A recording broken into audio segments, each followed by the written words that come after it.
are you just going to mess with the everything with the head until we got to have something to complain about, right? I mean, you definitely without something to complain about, Mark, you don't talk much, do you? Oh, you're going to silent treatment me? I can't hear you. I'm sorry. Oh, okay. Oh, I think that's Jackie's. The buzz is back. Is that mine buzzing? The buzz is back. Just grab your mic and just kind of hit this. Yeah, because my buzz is related to your. There you go. Yeah, see when you do that, I get the buzz. Yeah, I have no idea. I don't know why that is. I don't know if I don't think you can hear it. I don't think the people at home. Hey, everybody at home. Don't touch it. Yeah. that would be so bad. Oh my God. All right, so Teddy, are you going to tell your Nipsey Russell story? I just did. Can you tell it so people can actually hear it? Yeah, sure. Yeah. Right now? Right now, Ted. Yeah. Years ago, another lifetime, I saw and met Nipsey Russell in New York City, and this is after he's the one that was in the movie The Wiz with Diana Ross, I think, when Diana Ross played Dorothy. Yeah, wasn't he a scarecrow? Yeah, he was like the scarecrow. Yeah. So when they made the Michael Jackson was a scarecrow. Oh, Michael Jackson. He must have been the Tin Man or the Lion. I don't know who he was. But yeah, you're right. I think Michael Jackson was the good call. Yeah, he was the. I forgot about that. Yeah. Yeah, I should. You know what? That's one of those ones I think I want to watch again. It came out in 1982 or 81 or so. Good idea. It was obviously very musical, So. Well, I mean, those were good songs, and she did a good job with that stuff. So I mean, I figure I would like to see that again. Yeah. Yeah. I mean, if Michael Jackson's in it. I mean, does he sing a bad song? No, he doesn't sing any bad songs. Oh, see, you just got to. So everybody out there don't touch anything in or move your podcast mic. land, Matt switches all around. They're probably I'm used to all fucked up being able to see Matt a little bit. So no, I had Ted's to. sick. Yeah, Ted's dying. Yeah, and for everybody, and I know Steve will be disappointed. Ted's drinking coffee. So he won't be wildly drunk and say ridiculous, stupid shit. And I have nothing. I'm just punch drunk now. Actually, you have nothing. Take your time. You know what? We'll cover for you. Here's what we'll do. We won't let anybody know you're getting up and getting a beer. No, I can't drink. What? Oh, is it Lent? No, it's a long story. Oh. Okay. I had to get blood work done today. Oh, okay. So I had to fast and everything. I can't drink. So I go to get my blood work done. I sit down. They ask for my insurance card. I give her my insurance card. She's like, "That's not your insurance card." Uh-oh. I'm like, "Yes, it is." That's a picture of your penis, sir? She's like, "No, it's not." I'm like, "Well, I that's what I have, my Blue Cross Blue Shield card. That's it." So she's like, "Well, we can't do this." I'm like, "Well, my doctor needs it now for tomorrow." I go, "How much is it? I'll pay for it." She's like, "Well, you have to go downstairs and find out the price, but they have 24 hours to tell you." Those were her words. 24 hours. I go, "What do you mean? Are you trying to kill someone? I don't understand what you're trying to do. Are you trying to get like a new liver or something? No, just a regular, like a normal yearly checkup blood test. But your Blue Cross card is your insurance card is your insurance Not card. her. She said, "This is for dental." I go, "No, it's for both. It's dental and whatever." "No, it's not." I'm like, "Okay." I mean, again, I was like, "I'll pay for it, and then I'll just get reimbursed later." I'm like, "How much is it?" She's like, "You got to go down there to find out, and they have 24 hours to tell you." I go, "What the hell kind of scam is this?" Right. I mean, it's what it costs. Well, because there's a charge. Awesome. There's a charge for us. There's a charge for an insurance company. I don't know. So it's a game.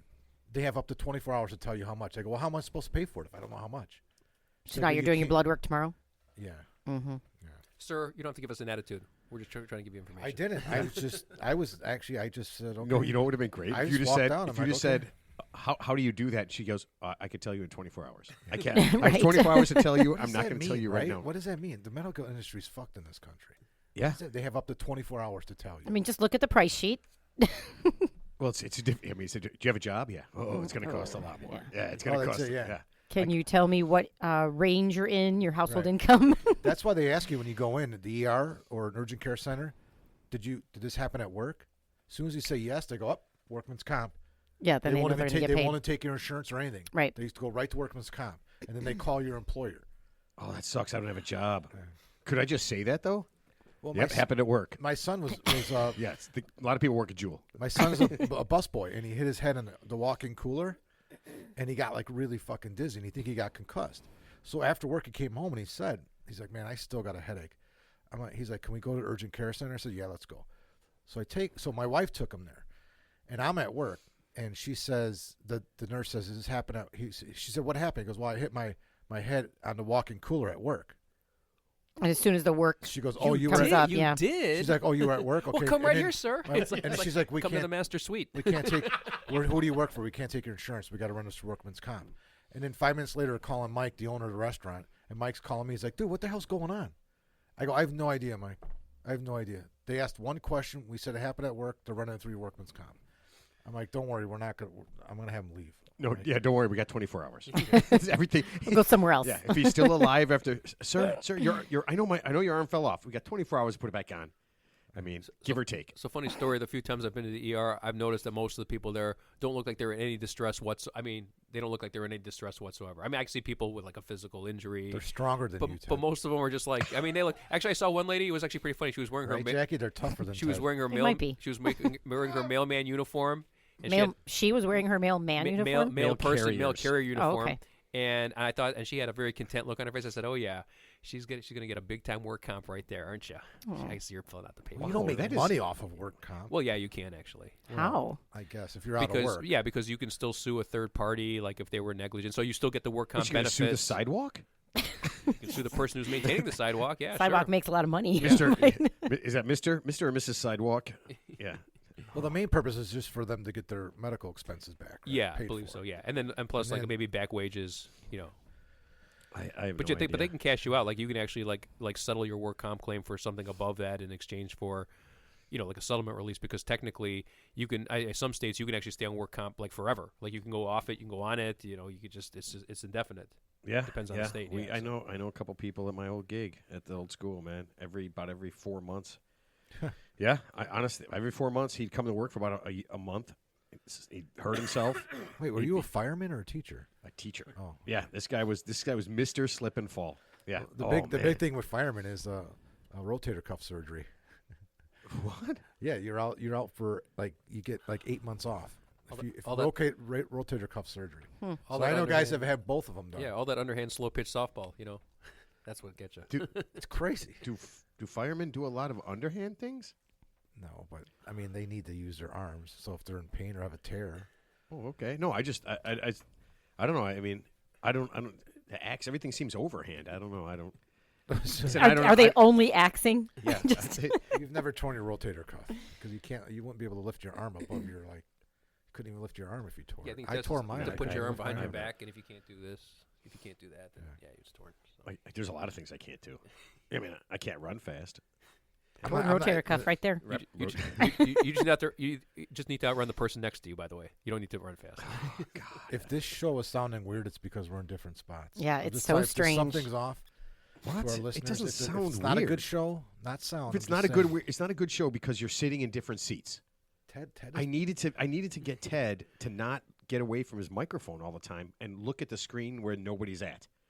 Yeah, that's what I need. Oh, because he just kept looking up there? Yeah, Who he cares? just kept Nobody looking over there. complained. Nobody knows but the person that we have But on. the sound is weird. Oh, it is. I listen. When you listen to it, doesn't Ted sound stupid? I thought that was my job. No, I'm just changing things up so we can get a little more. Just make things a little more feng shui. Yeah. Keep it fresh, Yeah.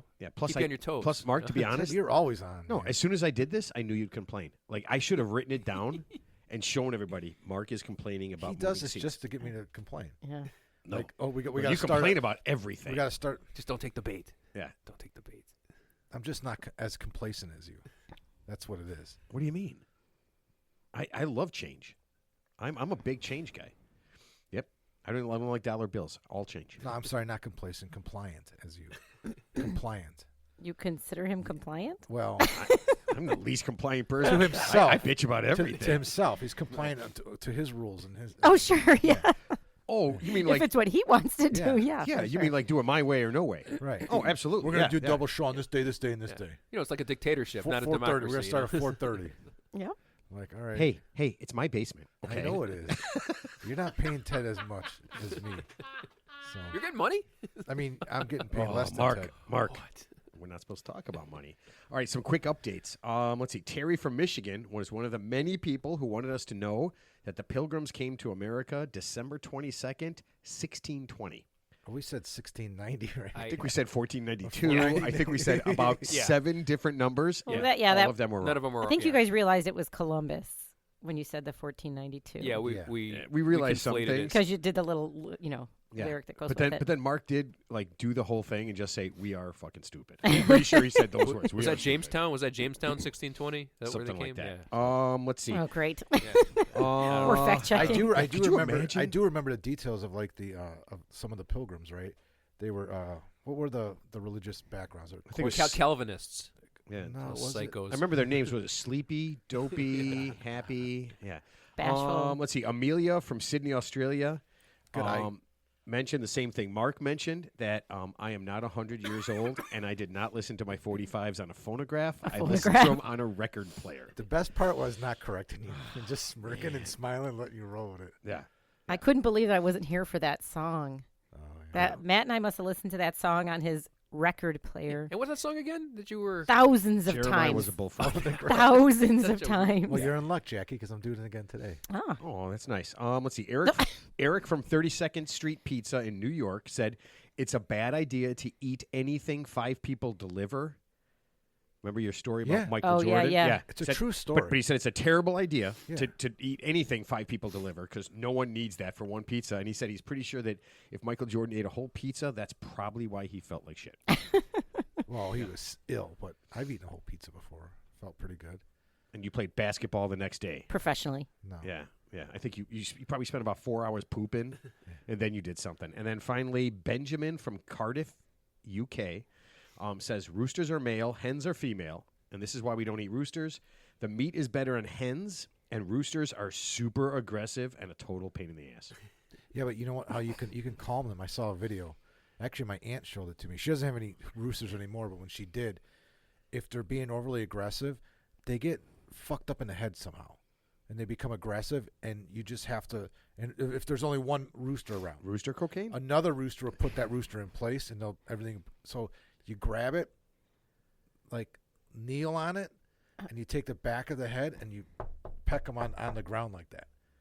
And it shows like dominance, and they seriously, and then they're like, all right, it's all good. It sounds like you're molesting a rooster. I'm assuming you're wearing I've heavy. seen a video. You're Of it. wearing She told me to do that. heavy duty gloves and eye goggles when you No, grab the the- rooster, so it doesn't scratch your eyes out. No, while they're you're not trying to like- grab no, it. no. Ted, we are like not unfarmed buffoons. I'm sure I'm sure there's like 70-year-old women and men that could just walk up, grab a rooster, face yeah. face No, smash it's it, and the amazing. rooster's Yeah. just Yeah. like, okay, We sorry. are- I'd just be running away. we are city folk. Yeah. Yeah. We are Absolutely. completely useless. All right, so let's get this thing rolling because we do have a very, very special guest. Yes, I'm very we excited do. About. Oh, Jackie. Yeah.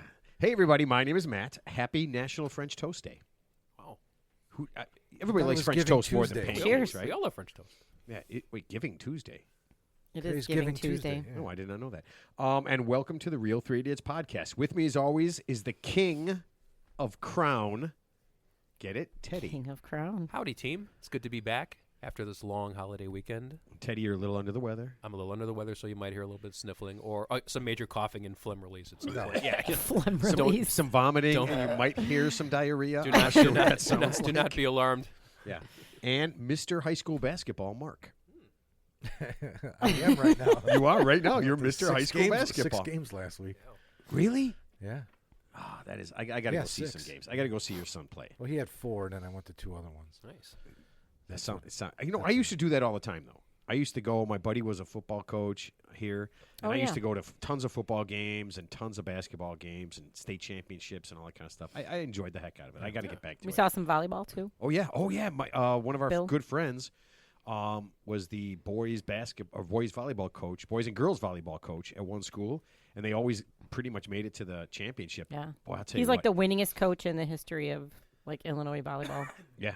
Yeah, it's really, and I'll tell you what, boys volleyball is it's so athletic and Yeah. it is just an intense thing to watch. There's so much action.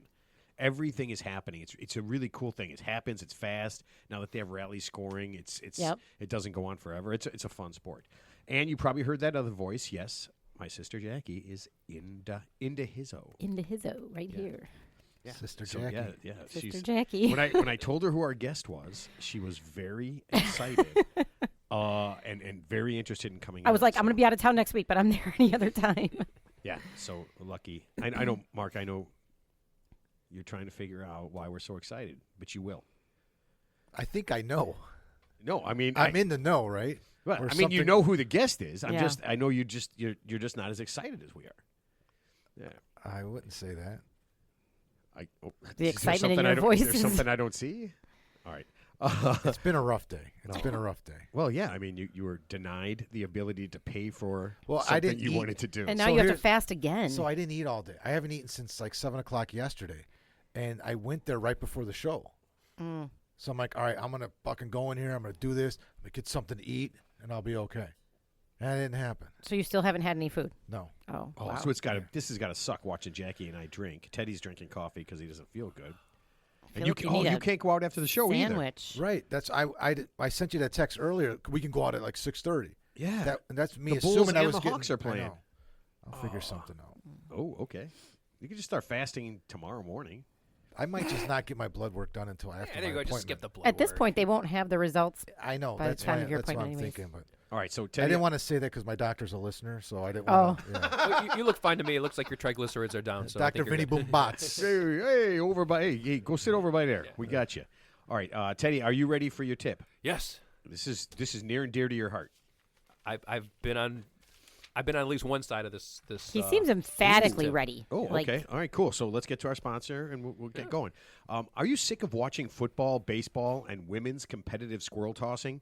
Sloppy Don's Tequila is proud to announce the sport that is sweeping the nation, the United States Congress Boxing League. That's right. Each week, the best heavyweights, lightweights, and deadbeats will step into the ring and try to take home the crown. You will see epic battles. Watch as Mitch McConnell and Bernie Sanders go head-to-head, winner take all. See the ultimate team battle as Marjorie Taylor Greene and Lauren Boebert go punch for punch with Alexandria Ocasio-Cortez and the veteran Nancy Pelosi. And don't miss the main event. 85-year-old Maxine Waters takes on the youngster, 80-year-old Rosa DeLorio. This one is guaranteed to end badly. Forget hockey, basketball, and three-man wrestling. This Sunday, Sloppy Don's Tequila invites you to turn on C-SPAN, turn down the sound, and watch your elected officials get what they deserve. Check out the United States Congress Boxing League. Nice. What was her name? Rosie what? I think she's a Gordon guy. Rosa DeLoria. Yeah, she went to Gordon with me. Yeah, she honestly, Maxine Waters is 85, but the picture of Rosa DeLoria, she looks slightly deader. Yeah, she's bad. which in Words with Friends, deader is a word. Somehow you can be more dead than deader. Some of those words More are dead than just dead. insane. Yeah. All right, Marquise, sing it up, brother. Teddy, buddy, don't be so crazy. Your tips are blazing, so we listen. And if we seem to be confused, that doesn't mean we aren't amused. And when the listener scared you, well, I guess your tips were poo. And we got lucky just last week. And that's not just tongue in cheek. And if you're somewhere drunk and passed out on the floor, oh, Teddy, ain't you tipping anymore? Wow. That's it. Hey, Tiger, I'm gonna need a cigarette after that one. All right. That was sultry. That was the most sultry you've ever I was been. like, "Row." Yeah, It that was was Better in the shower, I'm going to tell you that right now. Oh, man. At first, I wasn't. I didn't know what the song was, and I Yeah. thought you were really like having a heart to You heart didn't, with you didn't let me finish Ted. my sentence. Yeah, Then you we need you a had some shower after that one, too. you had some deep like staring into Yeah. Teddy's eyes thing that really bothered me. Sick All right, eyes. Teddy, here is your tip. Ted, I have a serious problem. Not like these other people with cars and boyfriends. I'm on a 5-man bowling team, and we finish in the top 5 in a 40-man league. We lost our anchor 2 years ago and replaced him with my partner at work. After a season and a few weeks, it's obvious he is not as good as he says he was. Big surprise. We need to get rid of him at the end of the season. A couple of problems. I have to work with him every day, and he might love bowling more than I do, and it's all he talks about. He tells everyone about being on the team. How can we dump him without it getting weird? Also, the name of our team is Deep Pockets. I don't know, is that a bowling term? Better than Lucky Strikes or Alley Cats, right? Okay. Oscar 46, Portland, Oregon. Go Ducks. Hey, Oscar, shout out. Hey, as Go a Beavers. as a sometimes dabbler in bowling myself with a high game of 175, I can possibly help you out here. So That is not his height. No. Here's what you want to do. So anyway, this actually happened to me on my bowling league a few years ago. So we had a guy, and I wasn't privy. He was a friend of one of our teammates, and I guess he was talked up to be like really good bowler. Obviously, he wasn't right from the word go, but I guess this guy did everyone a favor. He just was a no-show after week 1. He just quit because I'm assuming he was embarrassed about his performance, and quite honestly, so were we. so we were. But Teddy, this guy's not going to quit. Right. So here's what you're going to do. You're going to do some creative explaining, potentially a little bit of lying, but you don't want to hurt his feelings. So here's what you're going to do. You're going to basically say, so it's a 5-man team. Obviously, number one, if he's not the best bowler, he shouldn't be bowling anchor, number one. I would suggest if somehow you kept him on the team in the future, he should be bowling 2 or 3 because you want to put your weakest players at number 2 or 3 because they can't screw things up. And plus, it's too much pressure to lead off for some guys, and some guys it's too much pressure to be anchor. But if they're in 2 or 3 slot on a 5-man team, he really is pretty harmless as long as he can get a spare here and there, and doesn't ruin it for you. But let's assume he's dismal, he's abysmal, and he's not good. So here's what you're gonna do: you're gonna basically say, "Hey, man, we love you." But we have a guy who used to bowl with us years ago. He's coming back. We had a prior commitment to him. We didn't think he was coming back, but he is. So unfortunately, we have to honor our prior commitment to him by having this guy come back. But we're going to keep you on the roster as a super sub. And, because figure, most bowling men's leagues are about a 35-week season, so it's pretty long, right? So just say, hey, we're going to keep you on the roster as a super sub. Thank you for your service. Maybe bring him out a couple of times. So let's just say you're bowling and you're not going to make the playoff depending on your league. Is sometimes you have to bowl halves. Wait, hold on a quarters. second. So you're saying lie? Yeah, but in So a nice you're- way. In a nice way. Yeah, in a nice way. Nice lying way. Yeah. So you're lying. Yeah. So what if he finds? I mean, what if the guy slips up and says, "I've never seen these guys before in my life. I'm just a 250 bowler." Well, let's hope that doesn't happen. So, but here's what's going to happen. So, like I said, here's this what always ends poorly. No, but here's what you want to do. Seriously. So here's what actually should happen. Keep the guy in your roster because chances are if it's a 5-man team, it's a 35-week season, someone's going to be absent or sick at some point for some reason. Bring the guy in so he's still bowling. Obviously, don't put him at anchor. And then, like, for example, if you had, like, just won a playoff match and, the playoffs and you were going to bowl for the championship, but the rest of the games you're bowling in the meantime, don't mean anything, or the games you're bowling in, whatever half you're bowling don't mean anything if you're not going to make the playoffs, then bring this guy in, let him bowl a few games, But let him bowl a they few finish weeks. in the top 5. They're a good team. But, you don't finish in the top 5 all the time. I'm just saying, but you could finish in the top 5 without, because if you secure a playoff spot, you're automatically going to bowl for the playoff for the championship. But I'm just saying, if you already secured a playoff spot, you could still have this guy come in the meantime, even if he screws it up, because you already have that playoff spot secured, and he's not going to bowl in the playoff or the championship anyway. So he can still get his games in, just not as many, and obviously don't put him at anchor, because you don't want to put a weak bowler at anchor. Just Okay, but let's just do this real fast. Okay. If you had to poison him and you didn't want him to die, what would be a good poison that you could use? Something light. Something topical that goes on the ball, right? Oh, that's a good idea. Yeah. Just poison his ball. Or it goes in one of the 'Cause holes, nobody and then else you're like, is- dude, you got something in your eye. And Right. he scratches his eye. Or put a little baby scorpion in the my thumb hole, perhaps. God. Yeah, that could work. That would be the worst. You know what? That would be the worst thing I could possibly think Or to get a little do. dart frog, the one they use in the Amazon when they tip the little needles when they shoot the blowgun Oh, at the monkeys. a dart with frog poison on it. Yeah, the dart. Oh, not the actual frog? Yeah, put the dart frog in the thumb hole. In his bowling His bag? bowling bag, yes. Oh, my God. His one ball bowling bag. Oh, that's a terrible, terrible thing. Good luck to you, though, Oscar. Oh, man. your upcoming You know season. what? I hope our guest bowls so that – Michael, do you bowl? Are you a bowlist? I've done it a few times, but the thing is, I sometimes I can't find people who want to. We're from the 80s, so a lot of these newbies, they're so busy touching things with their little finger and pushing buttons and Uber Eats. That's like a real man and real woman's game, It's like get in and get it. The Big Lebowski. It's the Big Lebowski. They don't even know. Oh, I love that concept. That's so topical because we're going to have a guy that one of our guests is going to come on after the first of the year. Wrote a book called "I'm a Lebowski, You're a Lebowski." Yeah, It's the Big Lebowski. Hey,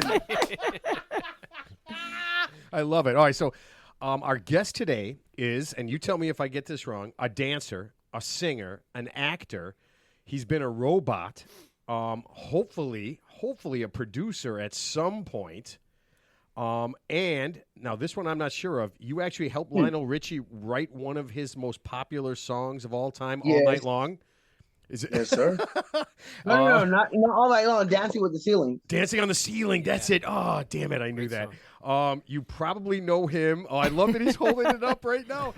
You probably know him from Breakin' and Breakin' 2 Electric Boogaloo. Our guest today is Michael Boogaloo Shrimp Chambers. Michael, welcome to the show. Welcome. Yes, thank you so much. And he's talking about this film. Oh, man. Breakin' 2. Breaking Oh, that Two was Electric two, yeah. Boogaloo. It was a canon film. Oh. They called me the dancing schmulik. There he is, the dancing schmulik. No, Menachem Golan and Yuri Globus decided to make a film after the box office numbers of Flashdance for the feeling it's all theater. And the thing is, everybody's like, oh, God, they're breakdancing. Mom, this is Garden and Broadway. Lord, no whole district. Breakdancing and spinning on his head. Look at what's happening to the world. These kids, these people. Then the thing is, no. In Israel, Menachem Golan, Canon Films took that very serious. And they said, well, look, they made Delta Force. They made Death Wish. They did all the B movies that became Alamo Draft House hits. And they said, okay, let's bank on these dancing schmucks and let's get them in a movie. No, it's very true, because back then people were kind of like taking the power back. If you were schmulik or you're a schmuck, the thing is, they weren't saying it in a bad way. They were like, okay, if you have an ego, I'm calling you a schmuck. And if you do what you're told, you're going to get paid. And you're gonna get this movie. No, 80s people had no mercy. They're like, look, you don't have an agent, you don't have a manager, you're a schmuck, you need a job, I'm gonna hire you. They're like, okay. Oh, that must have been, that must have been really tough. 'Cause- That's Hollywood. Yeah, because you guys, when you guys got into this, when you and Shabadoo got into this, Adolfo, you guys were just dancers, right? Did they take? There you go. So now here we go back to the schmuck. The days when I was just a simple, noble, Tatarly schmuck. The thing is, here we are, just kids. There's different levels of schmuck. Then there's an evil. There's schmuckers. There's schmuckers jelly. That's what I mean. Then there's that guy who never gave you your check, and then there's a schmuck that took your parking space. So there's different levels of okay. So here we are, kids in the inner city in South Central. Yo, what up? Hey, what did you do? Hey, bye, Felicia. We're dancing on Hollywood Boulevard. And everybody in Hollywood is theater people. They're like, one single exercise. I said, what is this? They say they're doing point in ballet. We're dancing and spinning on our head and on our knee. So like, schmuck, you'll never make it on Broadway. So we were the clash of the dancers. Jazz dancers and ballet dancers ruled Hollywood. It's all MGM and theater. Here we come dancing on Hollywood Boulevard, doing our best little thing. And we were developing a new art form. So at the time, we were all green. So the dance community is like, this is not Juilliard, and this is not Debbie Allen. So what is it? There was no definition. But the studios, Menachem Golan, right down the street on Sunset Boulevard, they were like, there's something there, because they had already seen the box office numbers of Flashdance. So in Flashdance, they had those guys in the Boogie Down Bronx. Yo, how you doing? And Jennifer Bills, hey, you and you, so what's hey? Everybody that was really cool back then was doing the hustle in the Studio 54 boogie in the robot. So now when they did Flashdance, these people were like, dang, man, these were the club kids in Washington Square Park and the Boogie Down Bronx dancing, and now they're on the screen. I've seen them down the street in New York, and now they're on the screen. So all of a sudden, Canon Films is like, wait a minute. Everybody that paid money in Washington Square Park or paid somebody on some pier, hey, go do your jig for me, here's $1. Now they were going to see it on the big screen. And so when they auditioned us, we were just dancers. And the writers were like, you know what?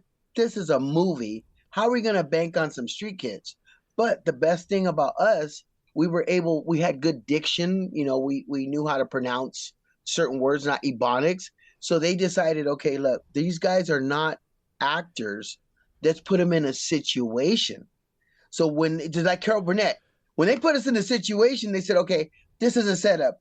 You're going to go to a party. Somebody's going to say, what do you do? I'm one of those kids that, the breakdance.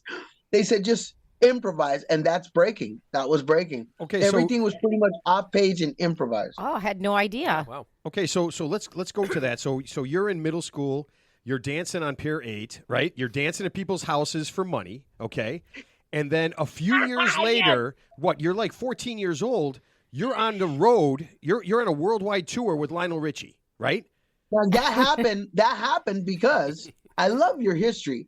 I was 14 years old, and I was already dancing so much that my name got around in certain circles. And when they had the audition, you gotta remember, this guy's not a dancer. Lionel Richie is not a dancer.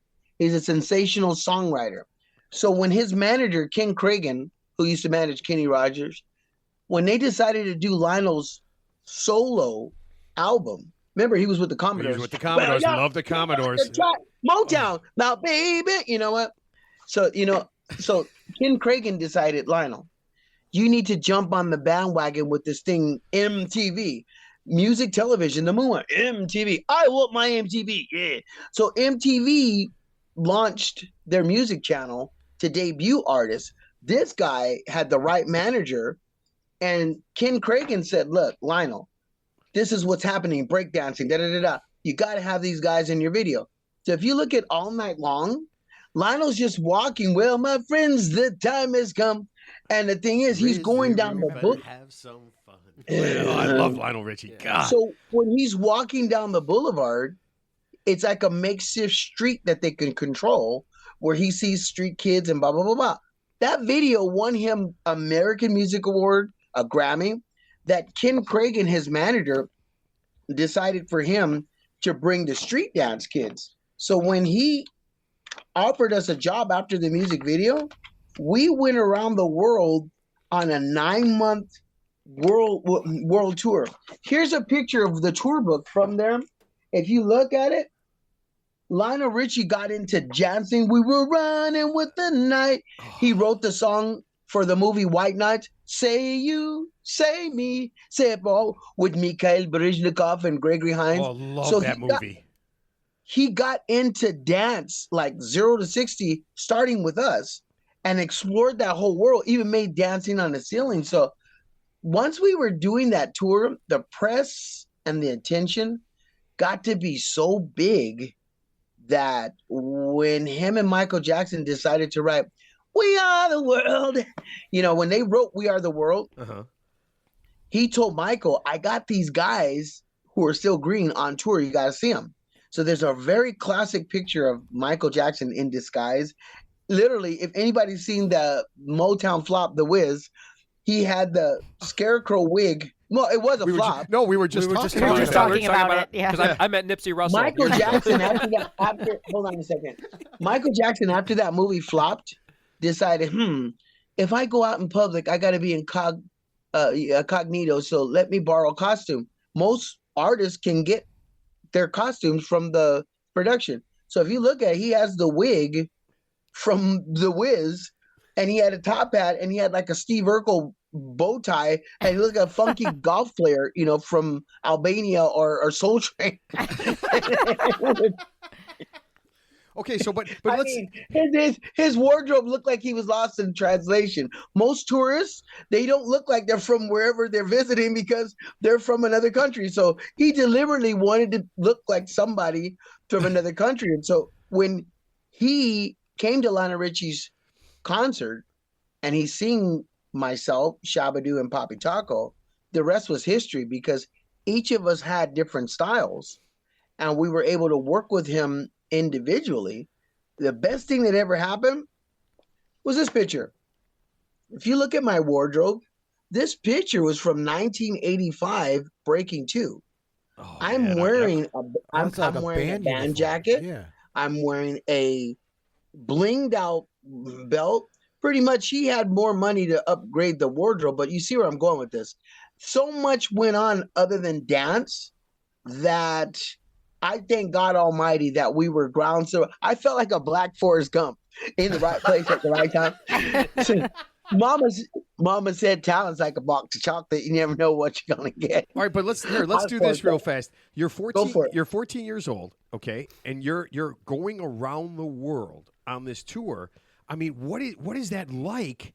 I mean, you're 14 years old. You've had to have seen things and done things that no 14-year-old on the planet has ever done. I mean, what kind of things went on? But for the record, because we know where some people have degenerated in Tinseltown, went to Betty Ford and all kind of wonderful things. The thing is that in the news, it's very true. Oh yeah. At 14, I was like a dog on a horse at Hollywood Racetrack. You just tell me to go. I didn't look to the left. I didn't look to the right. It's very true.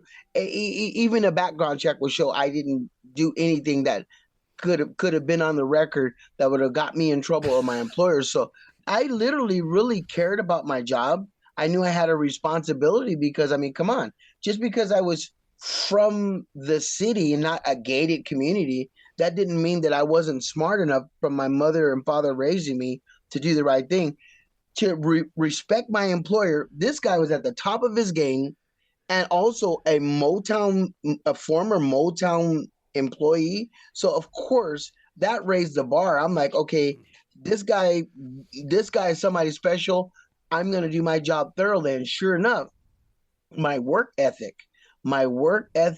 helped me get other jobs because there was a lot of dancers. I mean, break dancers, poppers is like a chorus line, one singlers say. But the thing is, your work ethic and your energy. The work ethic, you're so low key. Energy.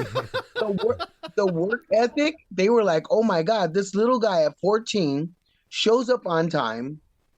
He shows respect. He's not even taking unofficial pictures and parading us around with his little Polaroid. He just shuts up and does his job." So I was easily moldable, right? So that kind of resonates in Tinseltown. And sure enough, Mr. Jackson and everybody else said, "Dang, man, this little guy does his job and he doesn't ask for too much. He just does it and he's thankful."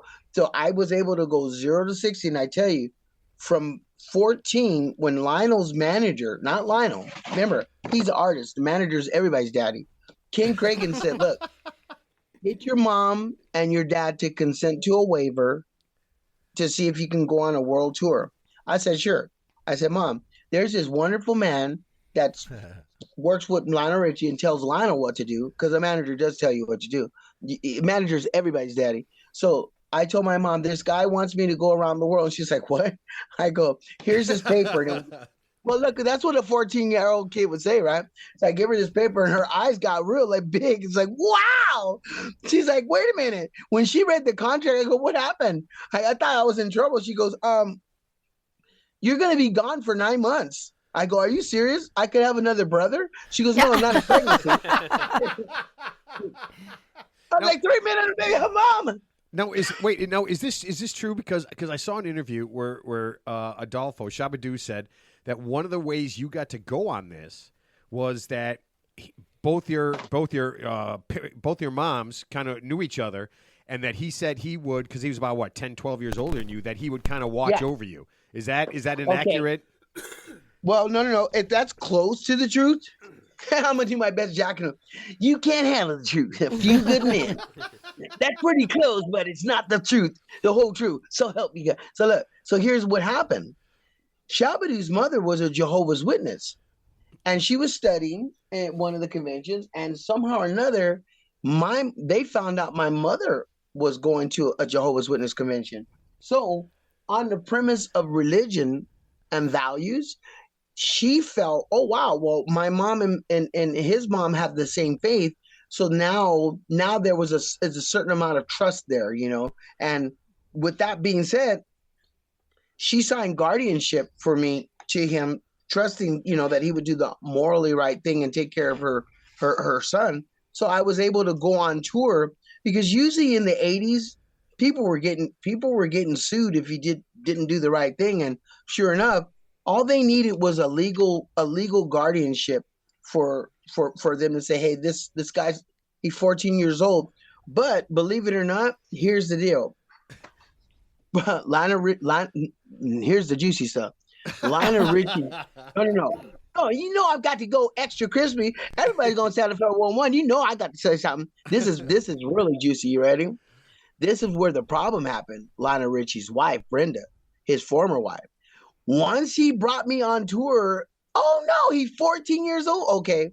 She was going to protect her money And she made sure to say, okay, look, this kid is going to do his job and he's going to be confined to the hotel. I could not go twerking. I could not go and see what was happening outside. I literally had to live in the hotel until it was time for me to go on stage and then go back to my room because there was a lot of stuff going on that was not for minors. For You know how 14-year-olds, roadies right? are and the girls and the groupies and blah, blah. She's like, they assigned a security to make sure I went, I did my schoolwork, I did my show, and I was at the hotel. And if I left, I was supervised with an adult that was responsible because Lionel Richie's name was at stake. If I had gotten to something or been somewhere where it's under it, they would have pulled the thing. So I have to say a good shout out to somewhere to Brenda Ritchie because she spared me a lot of stuff that would have, I mean, some people get degenerated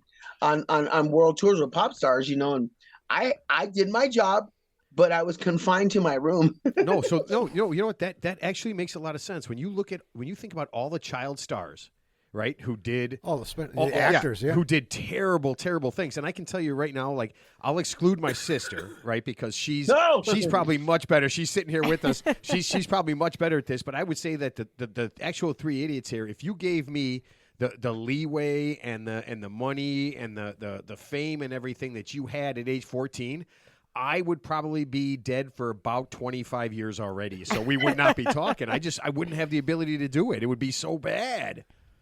Well, what was beautiful, I really realized how blessed I was because there were a lot of people on that tour that weren't twerking and doing drugs and partying. They did their jobs impeccably, but they had values and they had families and they believed in their God. And so the thing is, they're like, okay, I'm not going to degenerate this kid. And so there were things I seen that I won't mention because I'm not the National Enquirer or I'm not some sort of policing thing for entertainment. Okay. But here's the deal. At the same time, I think the news, we've seen a lot of people in the 80s who have fallen from grace and done some things. Lionel Richie is still alive and he's still very well respected. The only reason that he survived is because he did his job and he did it impeccably, but he was able to get away from all the celebrity things that brought a lot of celebrities down. And like I said, I mean, I still to this day, when I look back at how blessed I was to be on tour with that kind of person who was at the top of his game, it was like, what better way? You got to remember, Lionel Richie was from Tuskegee, Alabama. Lionel Richie, he wrote for the Commodores. This guy still, I mean, when he did All Night Long, Can't Slow Down, I mean, Lionel, for me, I really feel like there was a generation that kind of forgot who Lionel Richie really is because he stepped back and started writing for everybody. And he wasn't really kind of in the spotlight. He was in the behind the scenes, but he's almost like a Negro Paul McCartney because Paul man, there were bells in the spring, but I never heard them again. It's close the morning, yeah. No, but Paul stepped back. He stepped back for a long time and wrote a lot of stuff. And everybody else, George and John and everybody got glory. But then later on, Paul did duets with Mr. Jackson. So he still, with Wings and Linda, they say the people want to have a silly love song. I love that song. I love that song. All right. So you mentioned Paul still kind of stepped back. And so for me, when I look at Lionel Richie kind of stepped back after We Are the World. And to be able to be in the presence at 14, to see how a man acts off stage and on stage, it really helped mold the songwriter and the person that I am, No, that makes sense. No, you mentioned Michael Jackson. Now, and there's a story, and I've heard some of this, but did you teach Michael Jackson his version of the moonwalk or your version of his moonwalk? Really? Hold on a second. Hold that thought. Yes, I did.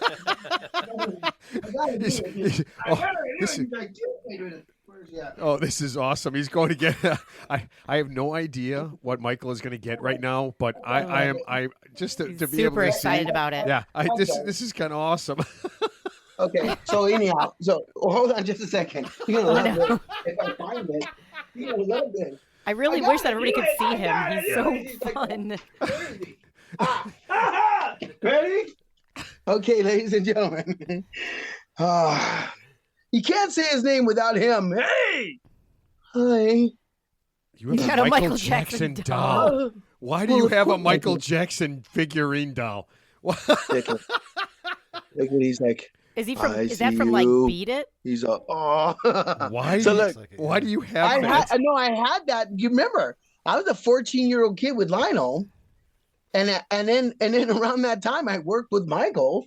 So of course my wardrobe changed. My hair was kind of still greasy. I mean, obviously you're guilty by association because these people were over the top, right? So I'm getting off my job and going, wait a minute, I'm looking at MTV. My employer's pretty a big deal. So of course I had the jackets and my clackers, and of course I went to the store and I'm like, wait a minute, I was just teaching this guy. Now he has a doll. I don't have a doll yet. So of course I was really just kind of blown away. But at the same time, to be honest, I had my little swagger as far as telling him, well, wait a minute, he's got $1 million and some dollars, and they got mansions, gated communities. I'm the little schmoolik from the streets that was allowed into their circle, and I must be good because I'm here. So I'm like, wait a minute. So now I was like, wait a minute, I even have my own chair. I'm like, wait a minute, there's a reason why I'm here, so I don't have to covet what they have. I could be a schmoolik, but I'm a very professional schmuck. Thank you. I say a perfect. Man, you must have spent a lot of time in the movie business because you are using a lot of words. It's so funny to hear somebody say It's all all those words. theater. Yeah, no, it's so funny because my dad used to. I mean, my dad said schmuck. I mean, my dad. Yeah, yeah. all He the had time. he had a bunch of Jewish friends, and so Yeah. I would hear these words all the time. It's so funny to hear you Like say a schmuck, that you're stuff. schmoolik. Mamza. That is so funny. All right, so you did a video with Shaka Khan, is that right? Yes. Oh my god. And that didn't just happen. You remember, I was on tour with Lionel Richie. And Everything comes back to Lionel Richie. well, yeah, because this is early MTV. Remember, Lionel all night long won all those awards, and Michael Jackson's "He was bald." Yeah, I mean, everything that happened in the '80s that was big. These were the groundbreaking artists of MTV. I mean, especially African Americans. So we'll be, politically correct. So obviously, these African Americans, the American Music Awards, I mean, Dick Clark's American Music Awards. When Lionel won the Grammy and when he won the Music Awards and wrote "We Are the World," I mean, his name was on the block in the industry. So for me, between him and Michael Jackson, they kind of ruled the charts and Billboard and all that stuff. So that's where I'm going with this. And so for me, when I stepped back and I looked at the magnitude and the millions of people, I was like, oh my goodness. That's when I started going, wait a minute, there's something here with these two. And so with Lionel, I was able to just sit back, let them be, and not try to stand in their light, but just stay in my lane. Mm-hmm. And I think that secrecy and that respect resonated in the industry because everybody knew I was just a little bitty guy, but I wasn't a noisemaker. I was a good employee who could work side by side with somebody who was as great and big on that magnitude, but not try to take away from their light. Does that make sense? Well, it makes perfect sense. Yeah, because I would have tried to. I would have And tried in to their get some. circle, I had a Jewish studio teacher. I had a lot of Jewish agents from the Hamptons of New York. I said, let's run things. Some of them even sound like Fran Dresser. He was a smoke. Get him out of my office. You'll never make it. It's not William Morris. I don't know your age. Get him out of here. No, the thing is, I mean, I worked with a lot of wonderful, brilliant Jewish artists, agents, talent people. And it's interesting because when you said that 9-month world tour, I was able to go on tour with my Jewish studio teacher. My Jewish studio teacher, she was telling me stuff about the Holocaust and a lot of things to make sure I respected life. I respected, the race and how hatred can be. This is pretty heavy. So we're on tour with Lionel Richie. And I've developed a rapport with Linda Elster Stone. She's still in the business, Linda Stone. When we did the movie Breaking, the producers, Menachem Golan, they're from Israel. Israel. And so they're like, Shalom Toda. I'm like, what is that? They're like, that's a greeting. Say it. Shalom, Shalom. All right, all right. I'm like, what is this? How about the Haba Nagila? And everybody's all happy. Like, all right, louder. I want more. I felt like Adam Sandler. Haba Nagila, Haba Nagila.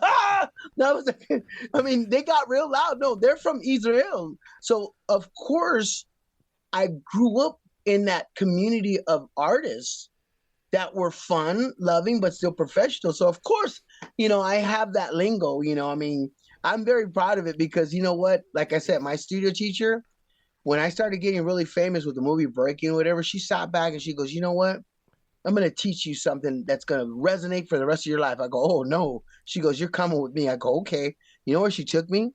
She took me to the Dachau concentration camp. She took me when we were in Holy Germany. crap! And you're 14 years old. Now I'm 15 going on 16 because of the first movie. I had just turned 16, and we were at the Cannes Film Festival, so that movie was introduced at the Cannes Film Festival. Hold on a second. The movie Breakin' was introduced at the Cannes Film Festival. Oh yeah, most definitely. Think about it. Okay, no, I'm trying to think about it because it doesn't seem like a Cannes Film Festival movie. Well, because there's a lot of generation that said disco sucks as well. But I mean, it's very true. That same generation did not respect Donna Summers or the Bee Gees or anybody that made disco. So we kind of felt the same thing. There was still a group. There's still a group of haters who didn't think that breakdancing would even make Broadway, right? Like the Jabberwockies were like a big gigantic Broadway that's show. where them. Yeah, I was just mentioning the Jabberwockies. So for me, of course, you didn't really know. I mean, a lot of people didn't know. They didn't think breakdancing, was going to go at the Cannes Film Festival. But let's go back to numbers. Money talks. And the thing is, Flashdance, I think that you could look it up, made like close to maybe 93 million on box office sales. So the thing is, Canon Film said, wow, there's money here. They didn't bank on breaking the film here because their office was on Sunset at the CNN building on Sunset Boulevard, 6464 Sunset. They could have tried to put it in the theaters here, but they're very smart. They want to go for more shekels and more rubles, international denominations. Yeah. So they said, you know what, on the Deutsch, send it to Deutschland in Frankfurt and do it now. Send it over there, send it to India. They sent it everywhere that you can imagine. And I tell you, man, when we were at the Cannes Film Festival, a lot of people were looking at maybe the Superman movie with Richard Pryor that year. Superman came out with Richard Pryor, Delta Force, Chuck Norris. Everybody's looking at the girls, the nude beach. And all of a sudden, these breakdancing schmooliks are like, what is this? But the theater owners went, ooh, because they had already seen the numbers of Flashdance.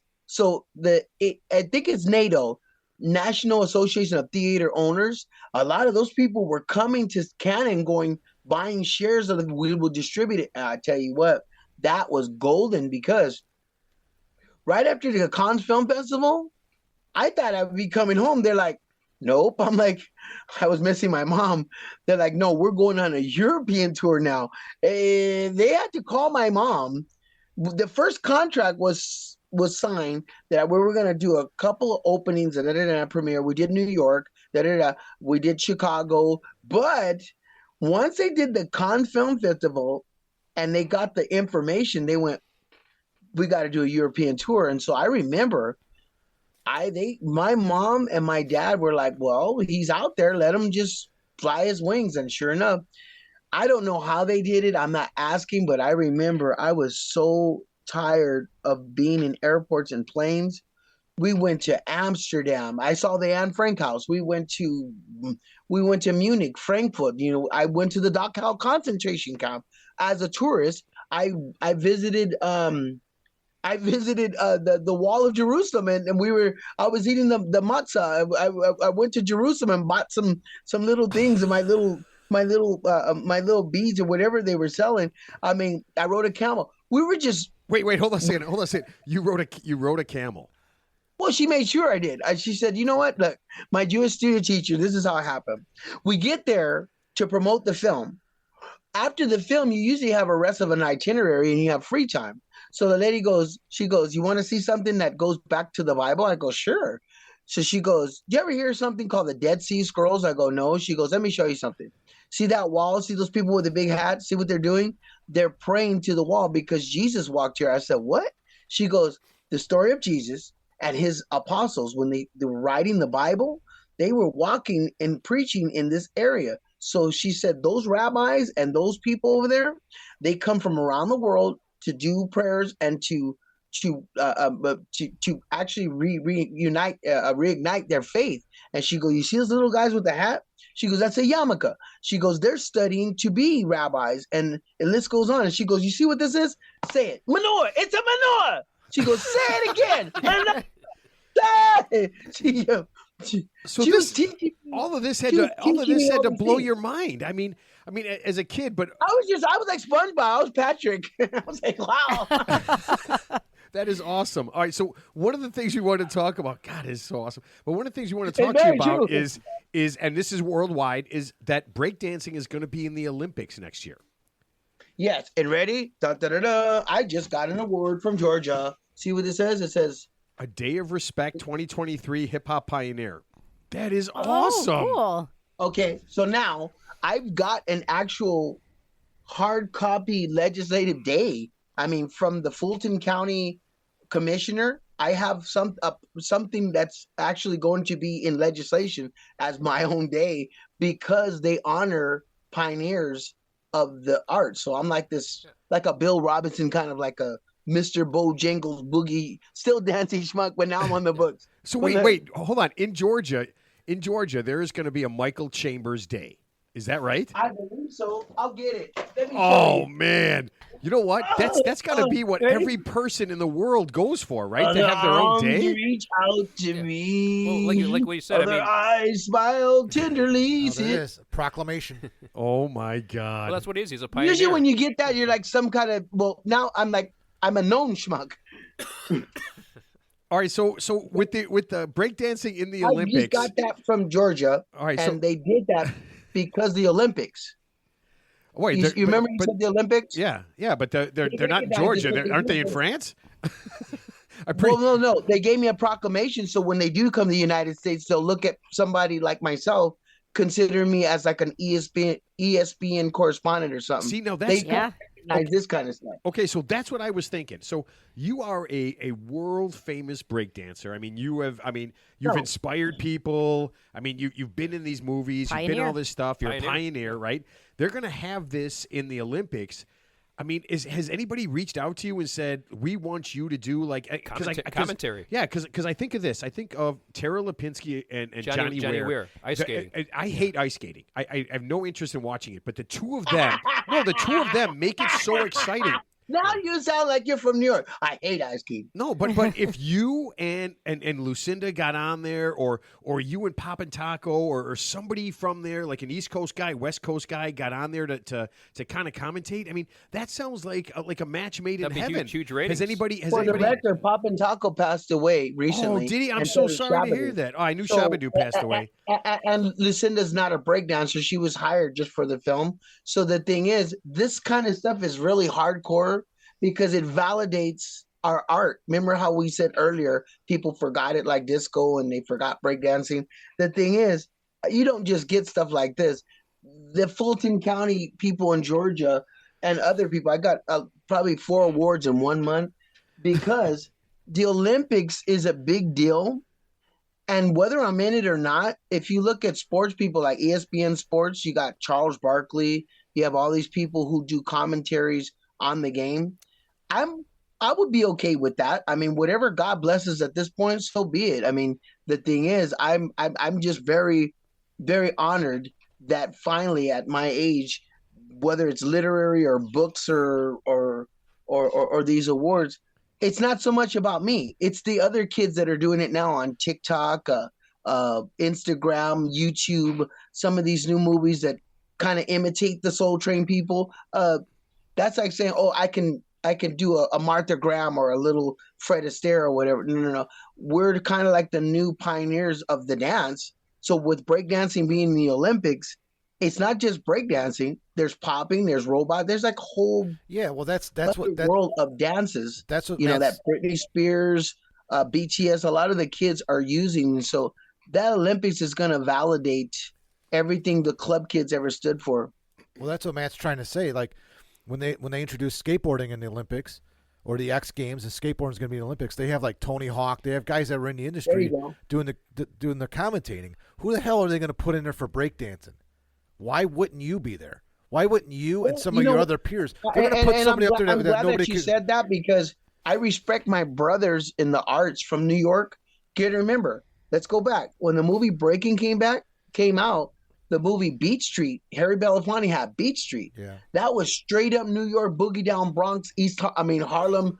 Come on, Hell's Kitchen. A lot of those kids from the boogie down Bronx, they have their place in breakdance history. They even did the Kennedy Honors, Rocksteady Crew, New York City Breakers.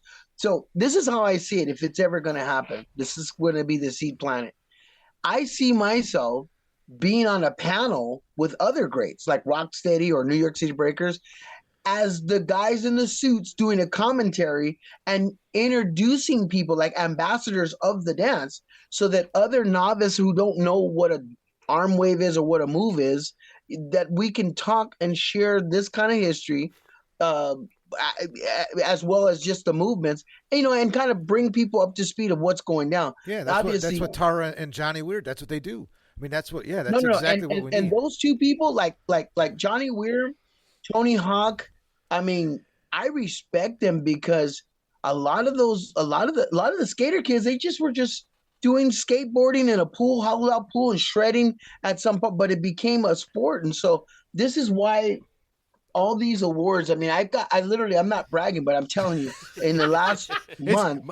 Hey, Michael, it's bragging, and I love it, man. Don't worry about it. Well, a podcast is kind of merchandise and selling your brand, so I'm not bragging, but everything I'm selling, if it goes out, obviously, the people who don't know what I've been up to will know this kind of stuff. So it's all marketing, right? For sure. But this is the most impressive award.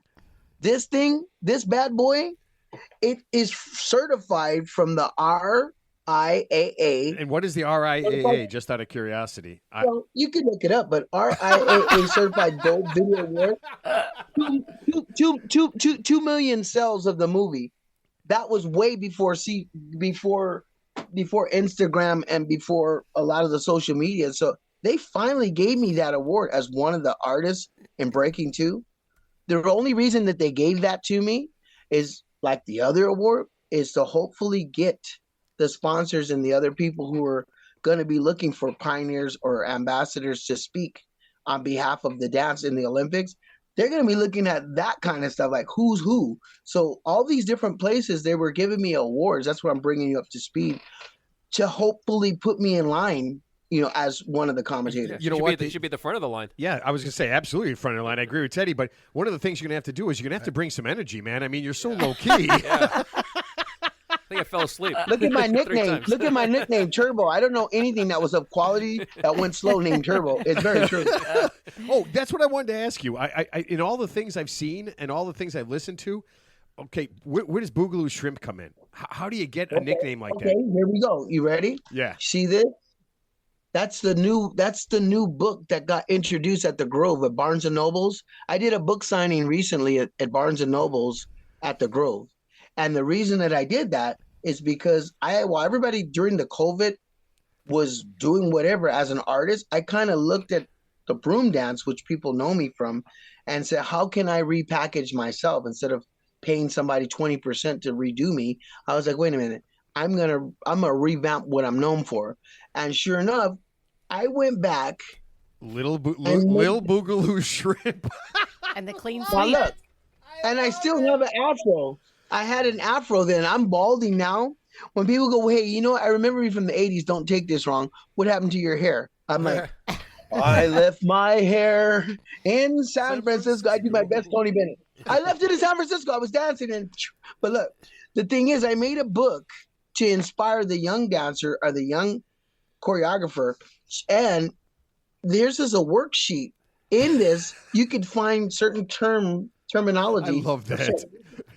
Olympics is one of them. It's like a training Olympics manual. is one of them. That is absolutely, and I will tell you this. I know you're known for the broom scene in Breakin', but I will tell you that I think in Breakin' 2, when you danced all along that room on the ceiling. Yeah, on the ceiling. And That to me was one of the greatest things. I mean, that was one of the greatest scenes I've ever seen. I mean, that was just fantastic. For me, it became greater than my dance moves when this guy made an actual song called "Dancing on the Ceiling." Wait, was that from that? My former employer before the movie, when I was just a dancer and a schmuck and green, after I did 2 movies where I was a lead, he saw the movie, and after Breaking 2, he wrote, "When we're dancing on it, oh, what a feeling." No way. So for me, he validated my Dancing with the Ceiling because he wrote the song after my second movie. So my dance inspired "When We're Dancing on the Ceiling." He actually made a video and a song. So that took it from dancing as a schmoolik on the streets to actually inspiring my employer and a greater artist at the time. So that's kind of deep. Oh man, that is absolutely incredible. Very true. That is absolutely incredible. Well, listen, Michael. No, wait, it gets better. You ready? Okay, go ahead. So Warner Brothers contacts me, and I'm like, Warner Brothers? They're like, "We want you to do a robot version of Steve Urkel." I'm like, "How do you do that?" Dun, dun, dun, dun. Well, there he is. Did I do that, Laura? I'm the robot Steve Urkel. I'm Family Matters. Oh yeah, you were in Family Matters. That was you. I played the robot. Oh my God, that is awesome because you were a sci-fi guy when you were little. I love your history, and guess what? While everybody else was watching Soul Train, I was looking at Ray Harryhausen films. I was looking at that animation, the stop motion, the stop frame things. Robots like this guy. I was looking at this guy, Metropolis. Japanese. Yeah. Japanese stuff. Remember Ultraman? Remember Ultraman? Oh yeah. Remember that? So all that Japanese stuff and all the robot. I lived in that kind of the computer world, and I tell you, I used to practice almost like the mannequins that were in the store moving. And sure enough, when Warner Brothers hired me, they said in a matter of seconds, because Warner Brothers is no joke. You do not have a long audition. It's just convincing. I actually auditioned for the network production and the writers. They said, "Convince us that you could play a robot Steve Urkel." So when they told me that, I just went right into my boom, boom, boom, my Clash of the Titans kind of Jason and the Art, and they went, "You got the job." Next thing I knew, I was already in costume.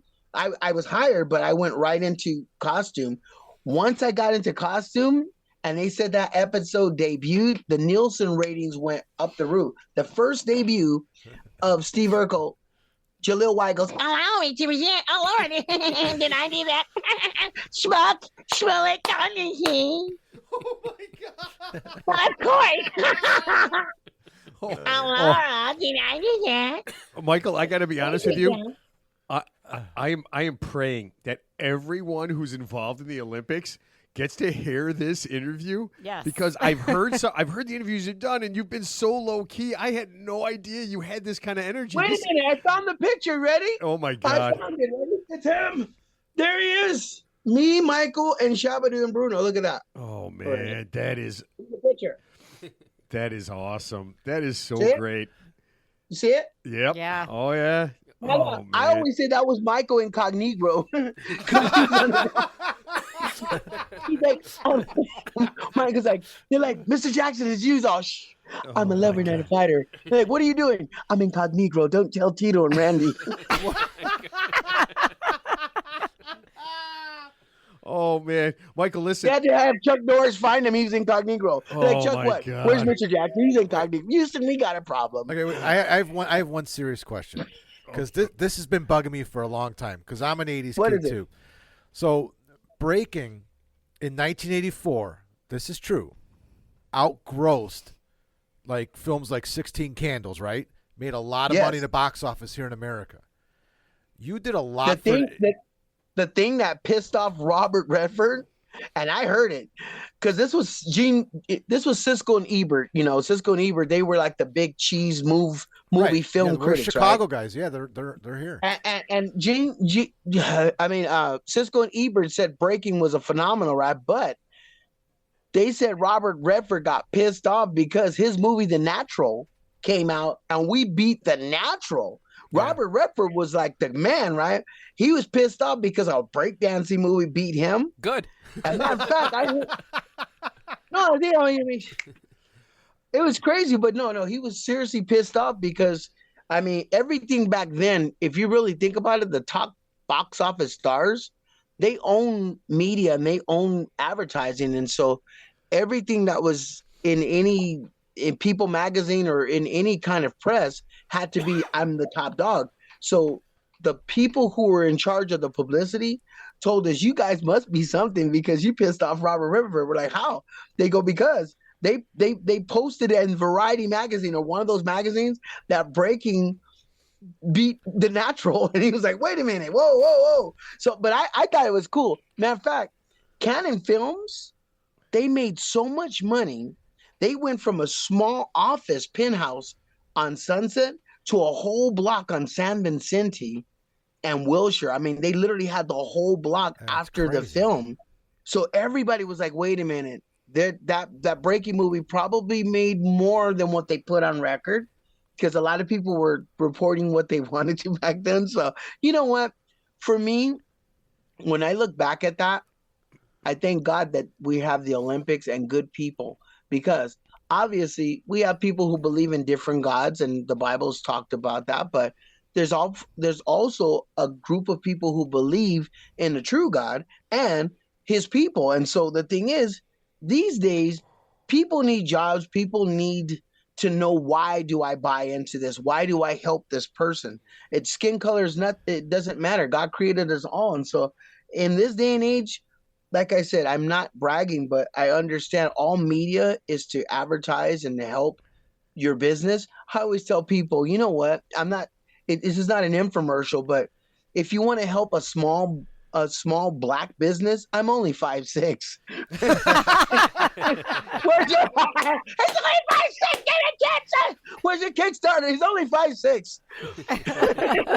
Oh man. No, you know what? I roasted myself. I love it when you guys got the gig. When you guys got the gig for, and I saw this thing. I saw Shabadoo doing an interview, and when you guys got the gig, he thought you guys kind of bombed, and they said.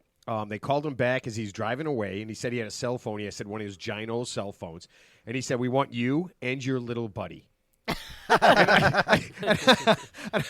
I knew immediately. I mean, I knew immediately he meant you, but I thought that was really funny. I'm just like, you and your little buddy, and then you keep doing this. So it's no. But you know what? It worked because we were like the Negro version of the Honeymooners. No, you know what? Hey, Norton, no. We were like the black Jerry Lewis and Dean Martin. I mean, when he said your little buddy, I was the lovable buffoon, and they said this is chemistry. Turbo and Ozone was on page, but when they saw our chemistry, since we were on Lionel Richie's tour for 9 months, they said, you know what, this is Turbo and Ozone. They couldn't even dreamed of writing a better chemistry, so they hired us because obviously there was chemistry, and me being his little buddy meant that would transpose. If you look at Breaking One, I was playing myself. It was almost kind of like a biopic because I looked up to this guy who had already been seasoned as a street dancer, not a break dancer. But then for the record, I have to go back. I'm not known as a break dancer. The term is street dancer, which is kind of like, you know what? It incorporates, when you say street dancer, if you look at some of the coffee shops or the pier, somebody pays money, you could strum a little bit like, hey, you like my show? I mean, tips are very, very much accepted. So the thing is, a street dancer, you had to be a triple threat. You had to adapt to your crowd. If it was breakdancing, and you breakdance. If you're gonna tap, you're gonna tap. And so street dancer allowed me to do the robot when it was time to be a robot. Put another nickel in the Nickelodeon. I mean, it's all theater. She's like, if you're out on a Friday night and somebody gets out of a Lagonda or whatever, say, hey, you know what? Hey, do something for me, kid. I'm on a date. What are you going to do? I got $50. Do what you're told. Bam. If he orders like a jukebox, what he wants. You want a robot? You want the boogie? Boogie down Broad? You want me to, do a little dance? The thing is, you're gonna get that $50, but you're gonna earn it. So a street dancer is a more broader term, and the Olympics is featuring breakdancing, which is a street dance. But you got to remember, before they go to the floor, they do the robot and they do popping, Right. which is incorporated. It's kind of like around the same network of breakdancing. And so I had to let you guys know that, because my objective is not just to floss credits, but help the young kids of different colors that are out there. Maybe that's all they do is pop, break dance, or do whatever, but help the parents and the employers get more educated of how that kind of boosts the self-esteem of them doing creative arts, whether it's dancing or teaching or whatever. If they're getting paid and paying their bills or whatever rent they have, I mean, hey, guess what? Everybody's happy, right? Oh So yeah, that's the importance of the Olympics. and you've talked at USC, right? You've been Oh, wow, teaching. thank you. Yeah, but you've talked. I mean, you've done talks at USC and other different colleges. I know Spelman College, some other colleges. Yes. And kind of like motivating people, because it's kind of an it is. I mean, you said you did something that nobody else was doing, and you turned that kind of street dancing into an actual career where you're doing stuff. I mean, and you're 14 years old, and when you're sharing that story, especially for somebody who is thinking, I want to get a regular job. I don't want to have a dream. I don't have time for my dream, right? And when you're going out there and you're sharing that story, that tells people, you know what? Why don't you put the regular job off? And we've talked about this with different people. Put that regular job off for a year or two. I mean, it's not going to make or break you, right? And then try to be that person. Try to do that thing that you want to do. I mean, that's a great thing that you've been doing. What's really beautiful that what you just touched on, when I was in Memphis and by Bill Street, I didn't even realize they have a crisis over there with the youth having too much time on their hands. And I mean, it's wild. And a few of them came up to me and said, look, man, you know what? You saved me. You saved me for myself. I go, excuse me? They go, man, I'm not even going to start to tell you how many times I was going down the wrong way. And I got into this dancing and I started doing some stuff and people started noticing me and I started just getting what they would do. Some of these kids who maybe got on probation or ran into some problems with the law, they realized very quickly, how am I going to make money out of my dreams?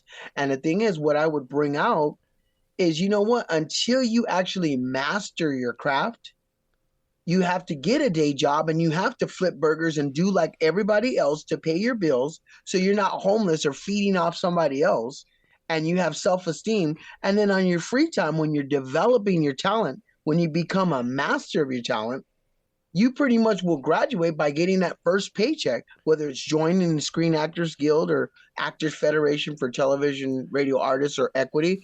Those are unions. And when I break it down like that, they're like, okay, well, where do I start? I go, you know what? They got Craigslist, you got local talent, you got to start where you're at and then build your resume just like everybody else.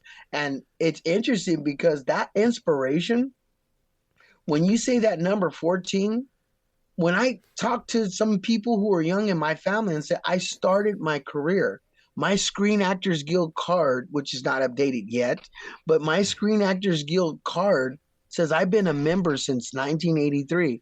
That means I joined the Screen Actors Guild as a union performer in 1983. 40 years before ago. the after merger. Come on now. 40, So I was 40 years. I bring that out to the young people, because they're giving everything away for bragging rights and views. I'm so cool on TikTok. Look, mom.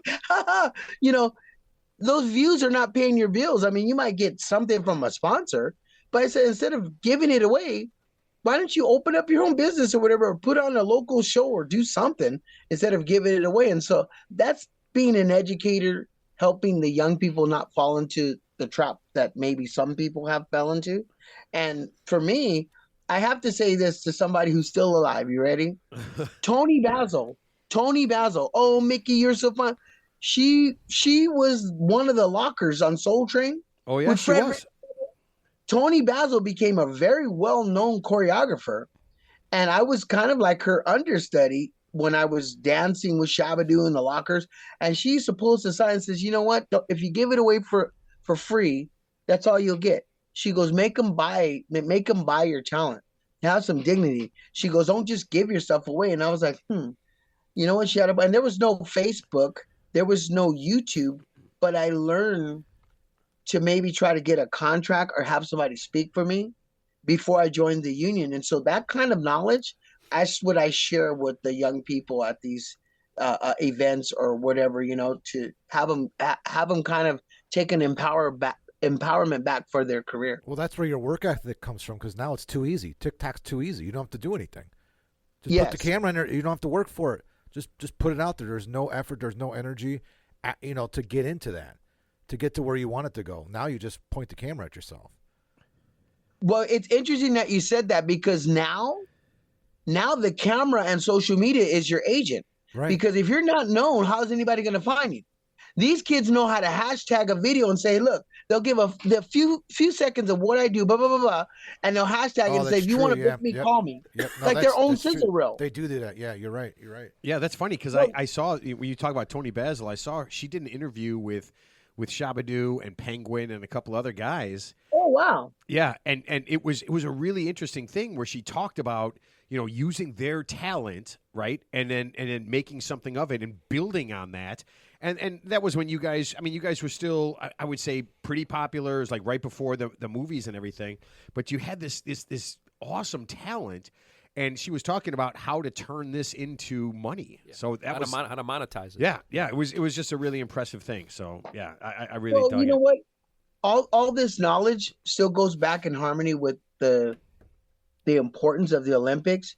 I mean, we've been waiting for a long time. I mean, come on now. The 80s was popular. Then in the 90s, it got real thuggish and dark and nobody was dancing. So hip hop had a negative kind of stigma to the name. But then with the Step It Up movies and, people dancing again, now there's this universal excitement. All nationalities, all the people, everybody, neutral and very cool and excited again. So I'm hoping that, being a correspondent or an educator, not only will I be able to have more opportunities for my livelihood and my family, but to be able to be a liaison to open up doors for other kids that maybe they're teenagers in this COVID generation where everybody's on quarantine and they're trying to find, okay, how am I going to make something out of these four walls, because I still live with my mom. My dad's on me because he doesn't like my music.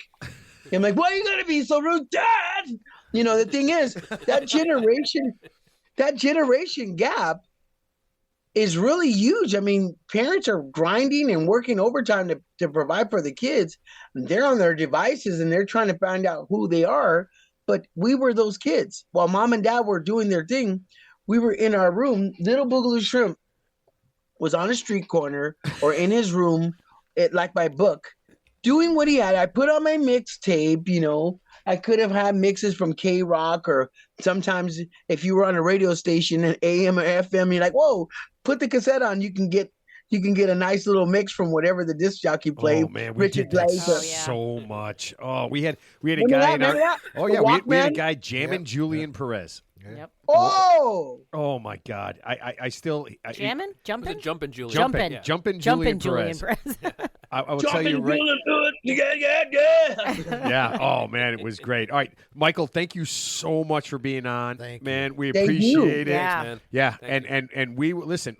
I'm gonna hashtag the whole world. Hashtag Michael Chambers Olympics, because listen, you gotta bring that energy. Michael Chambers, lead analyst. Yeah. But if you have like one from the West Coast and one guy from the East Coast, well, that's what I'm saying. Like, that would be perfect. If you and Crazy Legs did something, I mean, that would just be. I mean, if the two of you guys could just like talk breaking and introduce all those people, what would be better, because he's already Red Bull. He's the post. Yeah, he's already been there, done that. As far as a breakdancer, right? There's a lot of people from New York that have a story to tell. New York City, but look at all those guys in Beach Street. I would, if I was going to do a panel, somebody that's a legend that hasn't really said anything would be Powerful Pexter. The New York City Breakers, or anybody from the guys who battled Rocksteady in there, they've always gotten watered down. It was always Rocksteady, Rocksteady, yep. It's just like Turbo and Ozone. I'm saying that we weren't the best. Electro Rock, Popping Pete from Electro Rock is one of the original electric boogaloos from Soul Train. Him and I have never had a panel, even though we do the same dance. But at the same time, in New York, Normsky, the little kid, Mr. Freeze, the guy from Flashpoint, Yep. White Style, some of those old veterans who used to dance, what Yo MTV Raps or whatever and pop back then, that would make more sense because I think right now we're entering a fresh new year. Everybody wants, something new and fresh. It would be very interesting to be paired up with somebody who's got all this wealth of history and stories that were not written to give people more of a consciousness. And you know what? Also help provide somebody else give some love to somebody else's family. You know what I'm saying? You're right. Yeah. Is Dr. Dre and Ed Lover, are they still around? Wait, Ed Lover's passed, right? I'm not sure, but that's very interesting that you brought that up because people forgot Dr. Dre and Ed Lover had Yo MTV Raps. Yeah. Oh, Yeah. yeah. That was my show. Yeah. Which launched the careers of Queen Latifah, Yep. Flavor Flav, yeah, boy, Yep. Boogie Down. You gotta fight, boy, you're right, the body. Right, I was telling it to my boys, and I mentioned Dr. Dre, I love and Dr. I Dre. go, not that Dr. Dre. I go, the original No, Dr. you Dre. know the real Dre. Yeah, I said the real Dre. I said real the real Dre. That's Dre. the real Dre. Yep. Oh man. You guys have a lot of history. Peace and chicken grease. Oh man. Listen, Peace and chicken grease. listen. When my friends were listening to rock and roll, I mean, I was all hip hop all day long. I mean, Kool Mo D, the Ghetto Boys. I mean, that's Yes. I mean, that is. I listen to that every. As soon as we heard it, Yeah. it was like it changed our Okay, whole now let me entire do. Okay, Red Love. music Ready? I'm gonna repertoire. go there. I'm gonna do you a solid. So while everything was happening in hip hop, remember I started in music videos. I went from Shaka Khan to Lionel Richie. Well, guess what? Lionel Richie hired Sheila E. as a percussionist. Oh yeah. Oh my God. Sheila E. was dating Prince. Uh-huh. Yeah. Oh damn So- right. So I got a chance to be in Prince's world when he first started. So obviously Prince was kind of like a new version of Jimi Hendrix. So he exposed me to rock and roll on a bigger level. And I tell you what, the biggest rock and roll idol that I missed out on a video shoot was Diamond Lee Roth. Oh, when he did his solo stuff? Jamie's crying, Diamond Dad. David Lee Roth and Van Halen, yeah. The thing is, the little kid in the movie Breaking, he is in the video. Well, East Coast girls are hip hop. Yeah. You're in that video? No, listen. The other I kid. missed out on the video because I was touring, but the little kid in Breaking goes, hey, guess what? I'm working with the singer of Van Halen. We go, no, you're not. When we saw that video, I was like, ah! David Lee Roth went right on Venice Beach where we filmed Breaking and hired little Coco. He's featured in the video. Well, so when Dave's with those girls, look Yeah. at the little kid. It's a kid from Breaking. Yeah. Oh my God. That Dude, is. so this gets better. So then when Well, that everybody was was his contacting solo him- stuff, though. That was when David Lee everybody Roth's was solo. contacting everybody on MySpace and social media, years later, I said, what the heck? I'm going to do it. I found David Lee Roth's handle. I said, hey, David, I love your work. I'm sorry I missed the video. I would love an autograph. Do you know I got an autograph picture, FedEx, from David while Eddie Van Halen was still alive? He said, thank you, Mike. You rock. I have the autograph. This was before Eddie Van Halen passed away. So, of course, I had to give it up to David Lee Roth. Jump back. What's that sound? Here she goes. Oh, thousand down there. I mean, come on, man. Hey, you sound better than him now. I'll tell you that. Oh man. That is absolutely incredible. Hey, dude, you know what? That's rock royalty right there, right? Yeah, no, that's true. Oh man, but you know it what? gets better. It gets better. That guy from the Electro Rock, Popping Taco, Bruno, who passed away, Yeah. his sister called me up after Breaking 2. She says, guess what? Guess who my brother's working with? I go, who? Stevie Nicks. He was in the video with Stevie Nicks. Stand back in the middle of my room. I will not keep love from that you. song. Standing in a line. I would. There's a picture of Bruno with Stevie. I'm like, you know what? That's Fleetwood Mac. Wow. I mean, so for me, where I'm going with this. I got from Lionel Richie, Michael Jackson into rock and roll more than hip hop because I'm a singer. I'm a crooner. Lionel's a crooner. So was Michael. So I was like, wait a minute. Once I got We Are the World and I seen the video, you got Kenny Rogers. You have Steve Perry, Foolish Hearts, here we come. Oh, I love him. Absolutely love him. You got Journey. You got Kim Carnes. She's got Betty Davis. You got Cyndi Lauper. You got Bob Dylan. You got Bruce Springsteen. There's a choice of making. I mean, everybody who was in that video, all I did when popping and breakdancing subsided was right. And I felt like I was an intern of pop chart greatness. So I became a songwriter and a singer, but look at all the influences. That's crazy, right? Dude, you should have That's like wow, right? You should have gotten Lionel Richie's ear and brought some moves and dance into that video. Because that video is kind of stale, you know what I'm saying? You're just looking at which the one? singers. What, We Are the World, yeah. Well, you should. Hey, you need some choreography in this song. I got it. I got it. I'm gonna do you a solid. So right now on YouTube, if you look at Lionel Richie American Music Awards, Yeah. I'm performing on stage all night long with Lionel, and Michael Jackson's in the audience with Brooke Shields and Webster. So that was the God, day. I remember that. That was the fateful day. Quincy Jones said, "We have everybody in the room.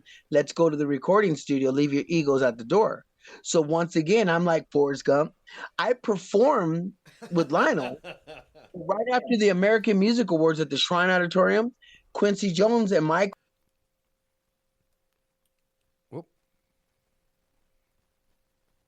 Looks like he's muted. Hold on, Michael. You muted yourself.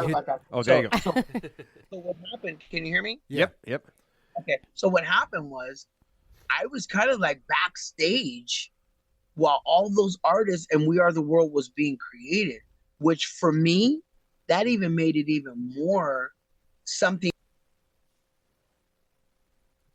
Oh man, you know what? Michael. Something said. Yeah. Oh, something. Oh man, we lost him. No, we didn't, did we? Yeah. Yeah. There we go. Well, obviously, you know what? I apologize, but I've been kind of like really powering all this year. And if I have something on my phone, if my phone's not ringing, then I need to get a day job. But no, it's ringing. But no. Oh, okay. So you're it's when getting his phone is ringing. somebody's already getting you a but job your from show this. is very important. Your show is very important. So look, I'll make it very short. So back to the story. Here's the deal. I'm backstage at the American Music Awards, and I'm looking. There's Sheena Easton. There's Kenny. There's everybody who did We Are the World in that room. Later on, as an adult, when I winded down from all that, I mean, just all the glory of the box office and all that, and just became the artist that I should be, I started looking back at all the artists that were in conjunction with Lionel, and I developed my songwriting skills. I developed my music production skills. I went to Guitar Center, got me my Fostex. I learned MIDI. I went to the Grove School of Music. I was doing a lot of behind the scenes to become my own artist and producer. And now here we are. I got a few things out on Macola Records, but hopefully, if God blesses it with this new Olympic year, I've already embarked on the literary part. This is my first book, but I have another one coming out. But I want to write like a dancer's anthem, like something that's motivate. Everything that I stand for when I speak at USC or the colleges, I would love to write an inspirational song that motivates people who like you said, may feel like, man, I have a day job and it's robbing me of my talent, blah, blah. I want to write that one song that's like the Whitney Houston song. Give me one moment in time when I'm all that I thought I could be. Something that's really like cool, I listen. I love it. I love it. So here's what you got to do. You got to share all this stuff with us so we can put it on our social media. But we got to let you go because we are No maxing problem. out. No, it was absolutely fantastic. And like I said, we are going to push for Michael Chambers. Olympics. That is That's going to the be start. If that doesn't I happen, want to it's a be like the travesty. Charles Barkley or the freaking Shaquille O'Neal or the Kobe Bryant of breakdancing. Yeah. No, meaning as Absolutely. Oh, yeah, you absolutely can be. You absolutely if can George be. Foreman can sell a grill, I should be able to sell some sneakers. Sell sneakers. I agree 100%. Michael, thank you so much for being on. Thank you very much. Appreciate All right, it. and Thank when you. you come out with your new Hey, book, you guys be safe. You Hey. know, thank you again for having me, you guys, and I hope God keeps you and your family safe, respectfully. Thanks you. again, and hopefully, we'll all be able to rendezvous next year. Yeah. And do a follow up. all right, right Awesome. before you start the Olympics. I yeah, love let's it. get I love together. it. Thank you, Michael. All right, All right. all right, Michael. Until Thanks then, so much. Take care. You use All right, take it easy, Take man. care, sir. Bye. Of course. Still a schmuck. Oh Bye. my God! Wow. You know what? Is there? He's my age. He's 56. I was going to ask. Is there a human being that has as much energy as he does? Is He there? Honestly, would be the perfect I don't understand. Yeah. commentator for Yeah, the he Olympics. would be absolutely like, the who perfect could you commentator. possibly have on that would have that much energy But and you know Plus how, with the background. and that much You know how- background. and Yeah. to know, everybody in the business. you know how Yeah. fucked up the Olympics is, though. They do things that just. I mean, I don't know. It's all about money and they.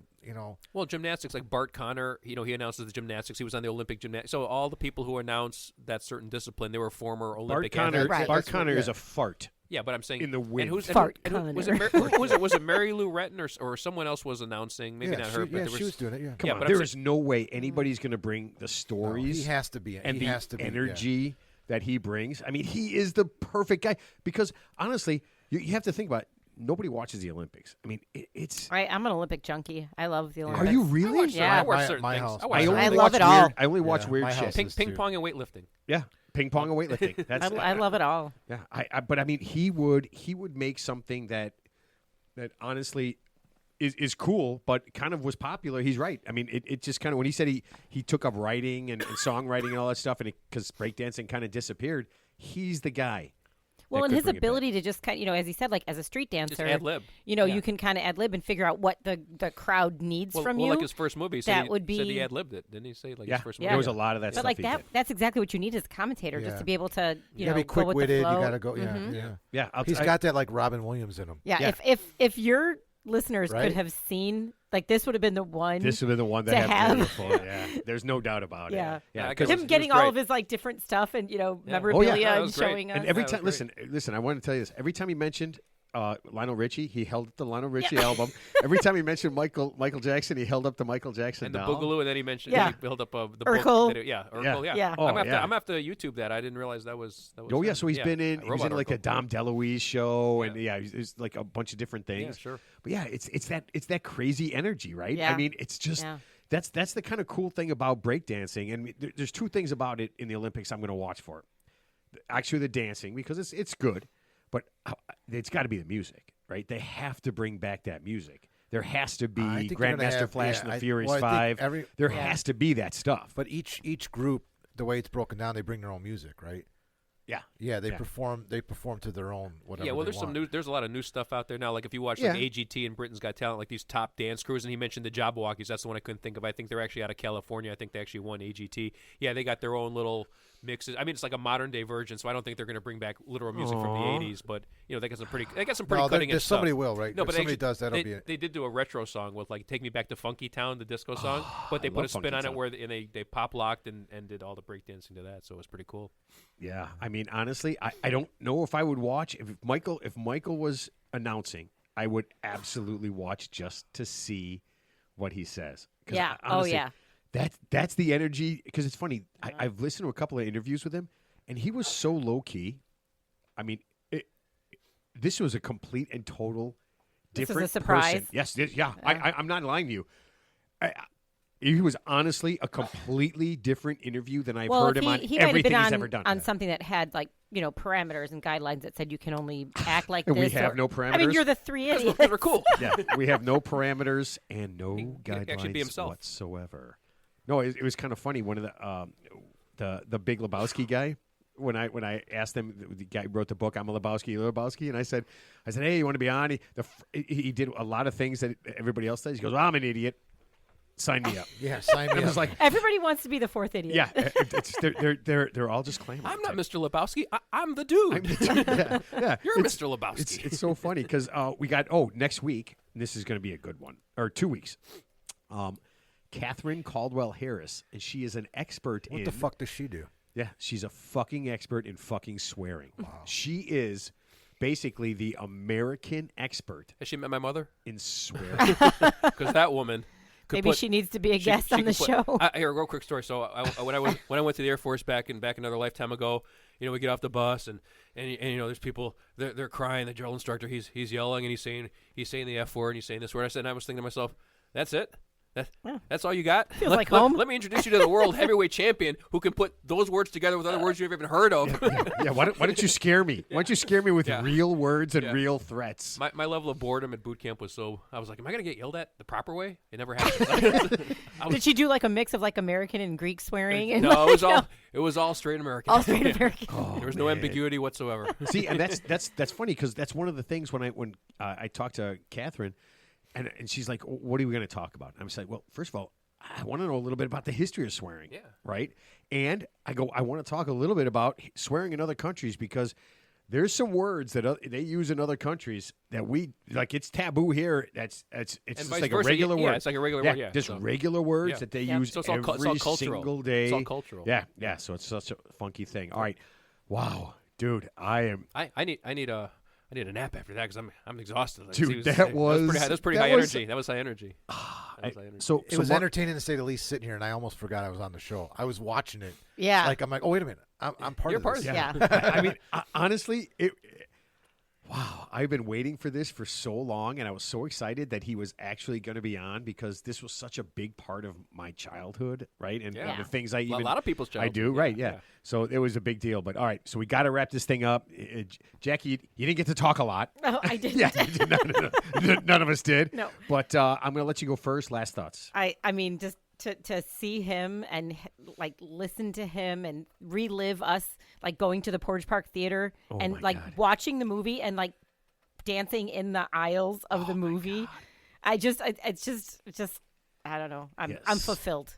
My sister and I were very big dorks at the time. Yes. Teddy, last thoughts. Yeah, it was just kind of cool hearing her perspective from the other side of it because the most of the masses like us are seeing guys like that and his crew entertain us. So it's kind of cool to hear the inside view of what it was like from his side of the fence.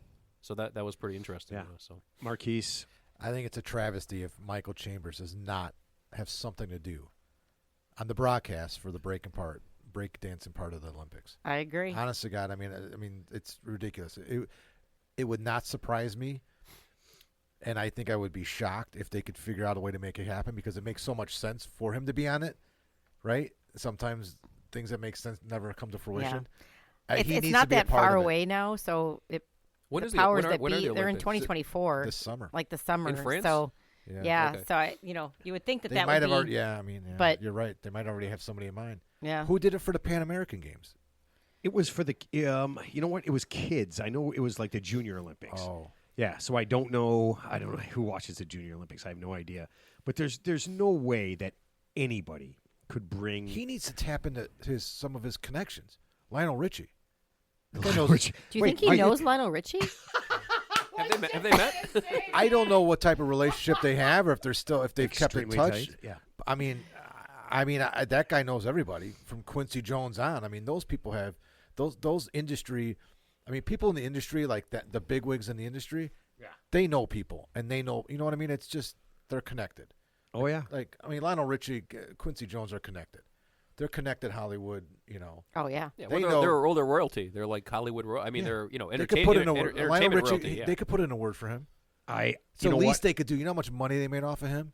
That's that How was, much money Michael Chambers made everybody that he mentioned? Yeah. Well, like I said, he just did his job, and he didn't get. He was like the referee. Like you didn't see him. He did his job, but you're not supposed to know who he is. Right. Just like but still, I It's would the tell least you they that could do for him. 95% of 14-year-olds would be in rehab 6 times. Would be Right. so messed up. I mean, Yeah. Well, think look about at all the kids his age that we knew in movies growing up. Yeah. The Coreys, right? The 2 Coreys. Feldman, Drew Barrymore. Haim, Yeah. Yeah, everyone on different strokes. Yeah. And it's Todd interesting the way Bridges, he gave credit to Lionel Richie's wife for keeping him on the straight and narrow. Like, we have a 14-year-old here. He's not doing the things that we do.